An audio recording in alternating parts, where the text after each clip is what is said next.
6:47, time for the morning rush. A new pilot program is aiming to help homeless high school students in New Mexico by paying them to go to school.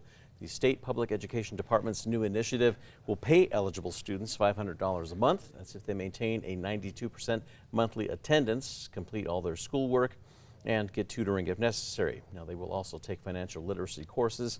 The PED says the payments could go out as early as next month. Santa Fe Mayor Alan Weber has now signed the Living Wage 2025 ordinance, into law.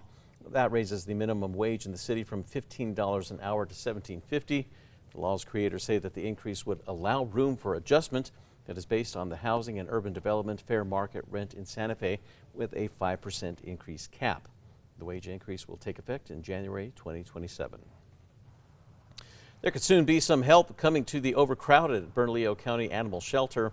County commissioners approved more than $3 million for the shelter to buy a property that's near Montgomery and Eubank for a new adoption facility. The county's animal care director says that new facility would also ease the overcrowding at the South Valley location. The county is now finalizing that purchase. Josh. We are going to see that sunshine sticking around for the day today. Temperatures climbing into the mid to upper 50s here across the metro before some cloud coverage increases heading into Thanksgiving with that dry air sticking around. A man has been found guilty of leading police on a high-speed chase. Daryl McGrew fled from Bernalillo County Sheriff's deputies back on May the 15th, speeding down Manal in a stolen car. The chase continued on I-40. That was where McGrew weaved in and out of traffic and then ran cars off the road. He was finally stopped in Bosque Farms. The DA's office says that it took jurors less than 15 minutes to come back with a conviction. The FBI is now looking for a man who they say robbed a bank. Police say that the suspect went to the Bank of America on Coors and Ouray last Thursday afternoon, suggested that he had planted a bomb, and told the teller to hand over cash. He is described as white or Hispanic, around 5'6" with brown eyes. The FBI is now offering a reward of up to $2,000 for information leading to an arrest. Now, if you know anything about the case, you're asked to call the FBI or Crime Stoppers. More than a year after record-breaking floods damaged a Roswell museum, officials say that it could take years to reopen. The Roswell Museum is still trying to salvage its collection, expecting recovery costs to be nearly $70 million. Around 12,000 pieces of art that were taken out of the building when the floodwaters receded, but only 5 pieces were a complete loss. The museum expects to be back in operation by the year 2030. Josh. We will continue to trend dry over the next several days with temperatures seasonable, if not a couple degrees above average, with a few clouds moving in for our Thanksgiving. But that dry weather once again will stick around before the end of the month, with some active conditions potentially starting in December. It has been a holiday tradition for Albuquerque families since 1971, and the countdown has now officially begun for this year's Bugg House Christmas light display. On Friday evening at 6, more than 100,000 Christmas lights and decor will light up the corner of Hoffman Drive near Pennsylvania and Manal. More information is on our website about that display at krqe.com. Burning operations will soon be underway in the Carson National Forest. Crews will start near Taos Ski Valley and Hopewell Lake as early as December the 1st. They will specifically target piles along the Wheeler Peak Trail and the former timber sale area. The exact timing of the ignitions will depend on weather.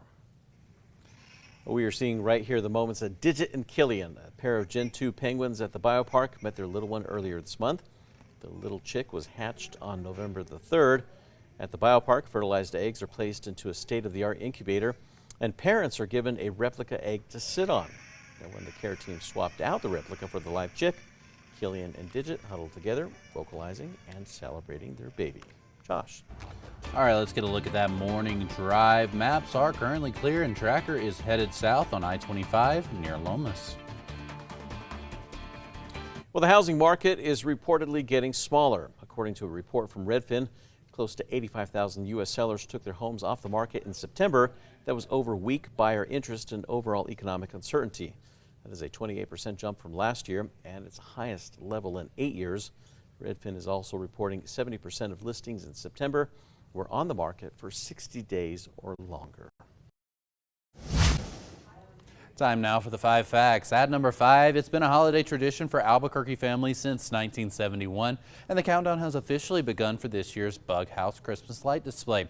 On Friday, more than 100,000 Christmas lights and decor will light up the corner of Hoffman Drive near Pennsylvania and Manal. In addition to the display, there will also be a food drive collecting donations for the Albuquerque storehouse. The Bugg lights will be turned on this Friday at 6 p.m. And more information on the food drive and where to find the display is on our website at krqe.com. At number 4, it's been an exciting season for Lobo football as they are looking to clinch a first ever appearance in the Mountain West Conference Championship. All eyes are now on Friday. That's when the Lobos will face San Diego State in a final regular season game. So far, Friday's upcoming game has sold more than 20,000 tickets, but the goal is to hit 30,000 plus inside the stadium. Kickoff is at 1:30 at University Stadium. The first 10,000 fans will get a rally towel.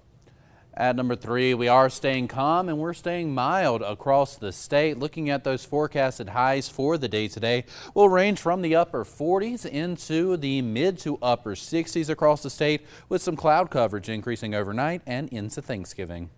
At number 2, more than a year after record-breaking floods damaged a Roswell museum, officials say that it could take years to reopen. The museum is still trying to salvage its collection, and they expect recovery costs to be nearly $70 million. Around 12,000 pieces of art that were taken out of the building when the floodwaters receded. The museum has confirmed that only 5 pieces were a complete loss. The untouched works are currently being stored at a temporary site in Roswell. The museum is now working with FEMA, its insurance company, and conservators on restoring the artwork. And at number 1, the goal of a new pilot program is to help homeless high school students in New Mexico by paying them to go to school if they meet certain requirements. The State Public Education Department hopes that it will improve the graduation rates and the lives of homeless students. The program will pay those high school students $500 a month. That's if they maintain a 92% monthly attendance, complete all their schoolwork, and get tutoring if necessary. They will also take financial literacy courses each month from partnering banks. PED says the payments could go out as early as next month.